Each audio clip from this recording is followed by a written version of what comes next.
আজকে চলে এসেছি আবার একটা নতুন ভিডিও নিয়ে। আজকে আমরা যাচ্ছি শ্রীরামপুর। এখন রয়েছি আমি হিন্দমোটর কারখানার গেটের কাছে।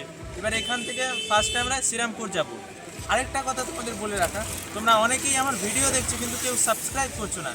যদি ভিডিওটা ভালো লেগে থাকে তাহলে প্লিজ সবাই সাবস্ক্রাইব করো চ্যানেলটাকে। তোমরা বাংলাদেশ থেকে অনেকেই আমার ভিডিও দেখছো, তোমাদের সকলকে জানাই অসংখ্য অসংখ্য ধন্যবাদ। তোমাদের যদি ভিডিওটা ভালো লেগে থাকে তাহলে সবাই চ্যানেলটাকে সাবস্ক্রাইব করো। আমার খুব ইচ্ছে আছে তোমাদের বাংলাদেশে গিয়ে ভিডিও বানানোর। তোমরা নিশ্চয়ই ভাবছো হঠাৎ আজকে এই লুকে কেন, তো এর কারণ জানতে গেলে তোমরা ভিডিওটা শেষ অবধি দেখতে থাকো, তাহলে জানতে পারবে কেন আমি এই লুকে আজকে ভিডিও বানাতে বেরিয়েছি। ছোটে হাওয়া পাগল পারা, এত আনন্দ আয়োজন সবই বৃথা আমায় ছাড়া।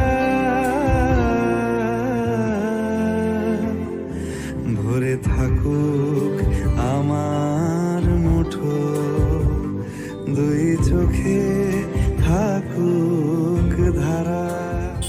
এখন আমরা যাচ্ছি ফার্স্টে এখানে খাওয়া দাওয়া করব শ্রীরামপুর স্টেশনে। আমরা এখন চলে এসেছি শ্রীরামপুর স্টেশনে। এখানে বিরিয়ানি নাকি মাত্র 30 টাকায়, সঙ্গে আবার চিকেন চাপ ফ্রি। তো দেখা যাক কেমন হয় সেই বিরিয়ানি। বিরিয়ানি কত? 30 টাকা।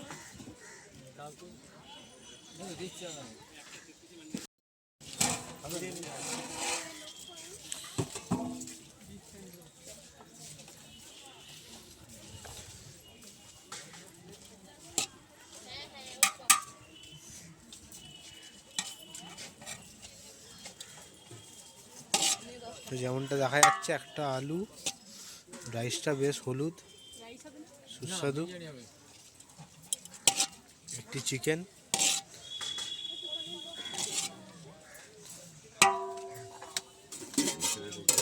এবং এই দোকানে আমি আপনাদের দেখিয়ে দেবো যে এই দোকানে পাওয়া যাচ্ছে ফ্রি চিকেন চাপ, চিকেন কারি। চাপটা লেখা ছিল বলে বললাম, একদিন চাপ একদিন কারি, এমন কাকু বলে দিলেন। এখন অমিত খেয়ে বলবে।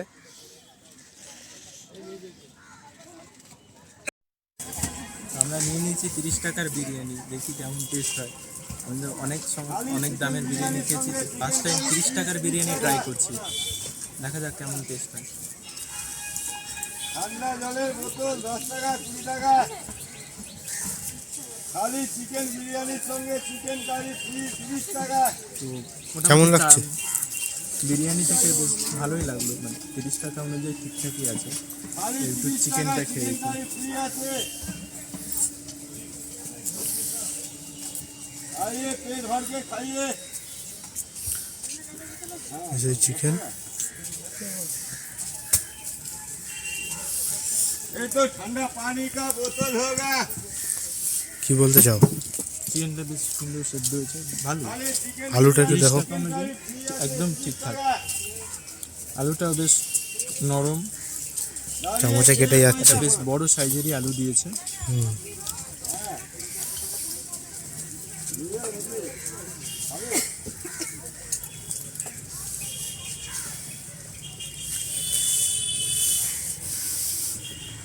তাহলে 30 টাকা বিরিয়ানি হিসাবে কি বলতে চাও?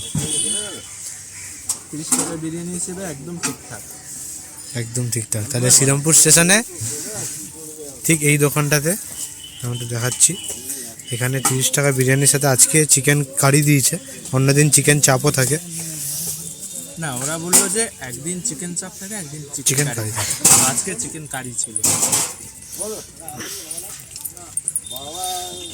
তাই ঠিক আছে, তাহলে ভিডিওটা এখানে শেষ করে আমি আমার খাবারটা নিয়ে ফেলি। চলে এসেছি শ্রীরামপুর স্টেশনে এবং স্টেশনটা ঘুরে দেখলাম, সব দোকানেই লেখা ফ্রাইড রাইস এবং বিরিয়ানি, বাট অনেকেই রাখছে না। তো এনার কাছে দেখলাম যে ফ্রাইড রাইসটা আছে, তো একটু টেস্ট করে দেখি যে ফ্রাইড রাইসটা এনারা রেখে। তো ফ্রাইড রাইস আছে, দাম কি? 30 টাকা, মাত্র 30 টাকায় ফ্রাইড রাইস চিলি চিকেন। তো তাহলে কাকু আমরা প্রশ্ন করি, আমি এই স্টেশনে ঘুরে দেখলাম অনেক দোকানেই লাগানো ফ্রাইড রাইস চিলি চিকেন, কিন্তু ফ্রাইড রাইসটা ওনারা রাখছেন না। একজনকে জিজ্ঞাসা করলাম, তিনি বললেন যে এখন রাখছি না। তার কারণটা তোমার কি মনে হয়? যে ওনারা পোষাতে পারছে না নাকি না লোকে কম দাম থেকে নিচ্ছে না? ওটা আমি বলতে পারবো না, ওটা আমাদের ঠিক জানা তা তোমার কাছে ফ্রাইড রাইসটা কেমন আছে? আমি আমাদের এই কাউন্টারে হয়, হ্যাঁ, আমরা একটা কাউন্টারে কাউন্টারে আমরা একদম কি প্রথম দোকান? না আচ্ছা আচ্ছা আচ্ছা, তো ওখানে তো পেলাম না, যাই হোক আমার কাছে পেলাম। আচ্ছা আমাদের ফ্রাইড রাইস চিলি চিকেনটা প্রত্যেক দিনই হয়। হয়, ঠিক আছে। তাহলে প্রত্যেক দিনই এই দোকানটা দেখিয়ে দাও। এই দোকানে প্রত্যেক দিনই তুমি ফ্রাইড রাইস এবং চিলি চিকেনটা পাবে, তাতে বিরিয়ানি তো আছে, মাত্র 30 টাকা। আচ্ছা, এখানে চিকেনের একটা বড় পিস আছে এবং অনেকটাই রাইস আছে, 30 টাকা। টেস্টটা করে দেখি কেন।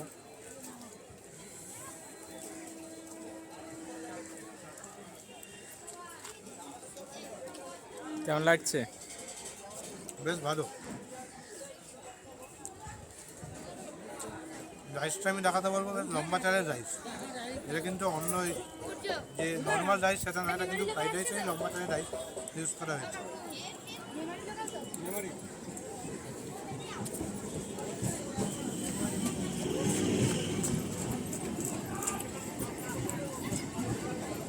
টাকায় তোমার খুশি যায়, তাই তো? পাঁচ টাকা মোটামুটি জিজ্ঞেস করে অ্যাভারেজ সেম সেম এই ফ্রাইড রাইসে। ফ্রাইড রাইস আমরা মোটামুটি 30 প্লেট করি। আর বিরিয়ানি 120 প্লেট মতো বিরিয়ানি এবং ফ্রাইড রাইস। তো উনি বলছেন 30 টাকা ওরা পচিয়ে যায়। তাহলে আমার কোশ্চেনটা রইলো যে বাদ বাকি এই দোকানে একটা ফ্রাইড রাইসের দাম 120 বা 130 টাকা, সেই ক্ষেত্রে ইনি 30 টাকায় পোষাতে পারছেন। তোমার কাছে চ্যালেঞ্জ রইল, এই চ্যালেঞ্জটা আমি দিলাম, তাহলে উনি কীভাবে 30 টাকায় পোষাচ্ছেন। হয় প্রফিটটা বেশি, কারণ আমি খেয়ে বলছি এখানে গাজর আছে, সেখানে বিনস আছে, খারাপটা তুমি কিছু নেই। ঠিক আছে ঠিক আছে, তো আজকে এখানেই এটা খেয়ে এবং আচ্ছা চিকেনটা দেখাই।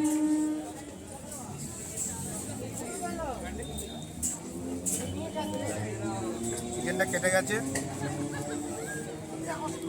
এই যে চিকেনের পিস বেশ বড় পিস, এমন না যে মোটা কোটিংটা খুব পাতলা, পিসটা বেশ বড় এবং ভালো পিস, খুবই ভালো লাগলো আমার। অনেকদিন পর শ্রীরামপুরে এলাম, আগে এসেছিলাম তখন দেখেছিলাম এরকম, কিন্তু খাইনি ভয়, আজকে খেলাম কিন্তু বেশ ভালো লাগলো। সকলকে ধন্যবাদ জানাবো, এই দোকানটা দেখিয়ে দেবেন, দোকানে আপনারা আসবেন। আজকে এটাতে শেষ করলাম, ঠিক আছে, ধন্যবাদ।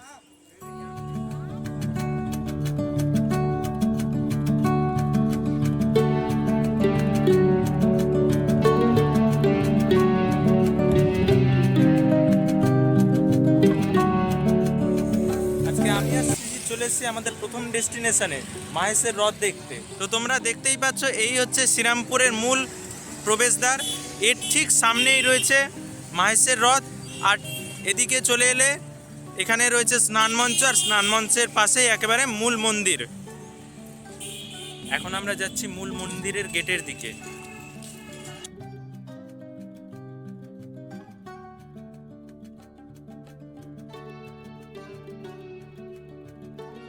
তোমরা যে সমস্ত ধর্ম সচেতন ব্যক্তিরা কমেন্ট করবে ভাবছো যে দাদা তোমরা biryani, chilli chicken, fried rice খেয়ে জগন্নাথ মন্দিরে গেলে কেন আগে মন্দির দর্শন করে তারপর খেলে হতো না? তাদের জন্য বলি, আমরা মন্দির দর্শনের পরই খেতে গেছিলাম। এটা শুধুমাত্র এডিট করে ভিডিওতে আগে পরে দেখানো হয়েছে। আমরা যেহেতু উত্তরপাড়া থেকে স্কুটিতে জিটি রোড ধরে গেছিলাম, তাই এই মন্দির সবার আগে পড়ে, তার অনেক পরে শ্রীরামপুর স্টেশন। শ্রীরামপুর প্রবেশদ্বারেই রয়েছে এই মন্দির। এখন আমরা চলে এসেছি আমাদের সেকেন্ড ডেস্টিনেশন শ্রীরামপুর কলেজ।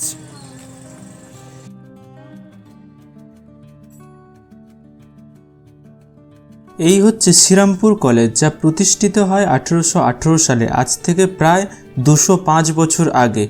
তোমরা যারা প্রেম টেম সিনেমাটা দেখেছো তারা তো চিনতেই পারছো কলেজটা। বাকি তথ্যে আর গেলাম না, বাকিটা তোমরা গুগলে সার্চ করেই দেখে নিতে পারো।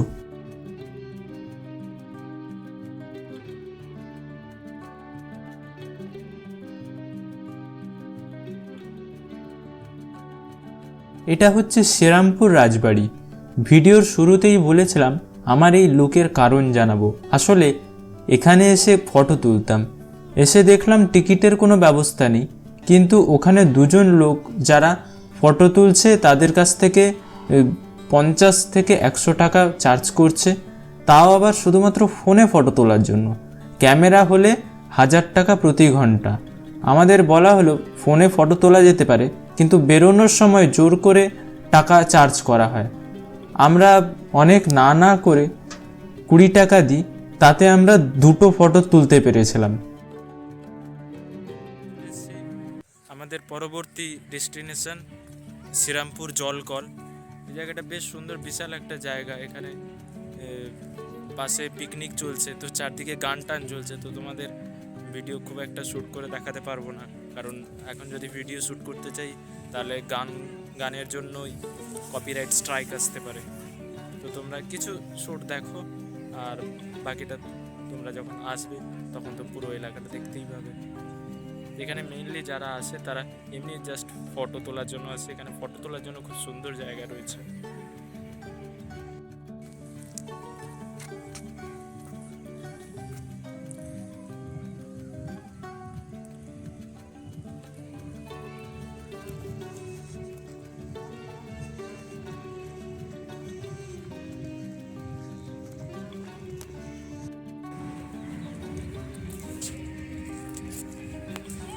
এখানে ক্যামেরায় কতটা ধরা পড়ছে বলতে পারবো না, তবে এখানে এই প্রচুর মাছ রয়েছে। এবং জলের স্বচ্ছটা কি, স্বচ্ছ জল। যে এইখানটা একটা মাছ ঘুরছে, এটা পুরো ঝাঁ। পুরো এখানে মাছে ভর্তি। তোমরা কতটা দেখতে পাচ্ছ আমি বলতে পারবো না। দেবের ভিডিও দেখো, স্বচ্ছ জল তো পুরো। এটা এমনি খালি চোখে দেখে মনে হচ্ছে খুব বেশি গভীর নয়, আসলে এটা অনেকটাই গভীর। না না গভীর।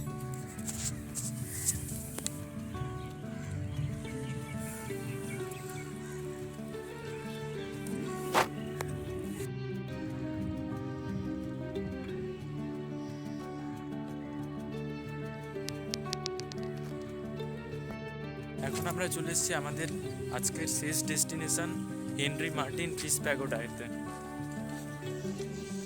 একদমই জল।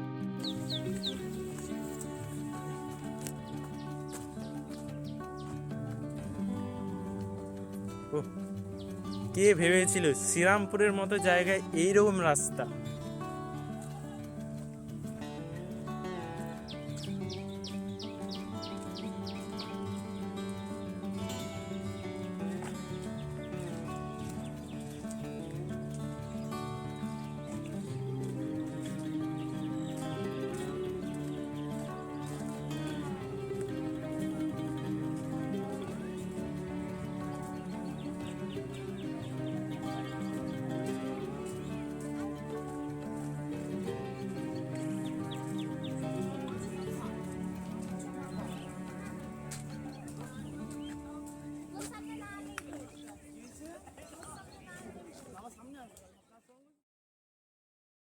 আজকের ভিডিওটা এখানেই শেষ করছি। যদি তোমাদের ভিডিওটা ভালো লেগে থাকে তাহলে লাইক করো, কমেন্ট করো, শেয়ার করো।